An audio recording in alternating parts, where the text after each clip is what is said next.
رسول صلی اللہ علیہ وسلم مدینے پہنچے ہیں تو وہاں انہیں دشمن کا سامنا کم کرنا پڑا ہے، منافقت کا سامنا زیادہ کرنا پڑا ہے. یعنی ان کے ماننے والے آگے سے ان کی باتوں کا انکار کرتے ہیں، پیچھے سے ان کی باتوں کو انڈرمائن کرتے ہیں، مسئلے کھڑے کرتے ہیں. اگر آپ مدنی قرآن پڑھیں، مدنی قرآن میں یا تو جنگوں کا ذکر ہے، جنگوں سے کہیں زیادہ منافقت کا ذکر ہے. منافقت کی بات ہوئی، وہ اصل مسئلہ ہے. اب موسیٰ علیہ السلام دوسری طرف پانی سے گزر کر، چلو فرعون تو پیچھے رہ گیا، اب وہ صحرا میں ہے، سینا میں ہے. وہاں انہیں کس کا سامنا کرنا پڑا ہے؟ نفاق کا سامنا کرنا پڑا ہے.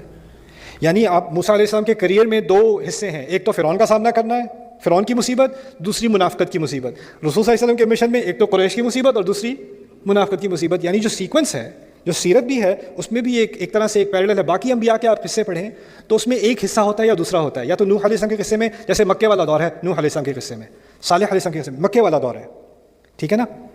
لیکن دونوں پہلو، مکی پہلو اور مدنی پہلو، دونوں ایک ہی سیرت میں وہ کس کے ہیں؟ موسیٰ علیہ السلام کے. پھر موسیٰ علیہ السلام کو شریعت دی گئی اور پھر ان کو قتال کرنے کا حکم دیا گیا. رسول صلی اللہ علیہ وسلم کو شریعت دی گئی، پھر ان کو لڑنے کا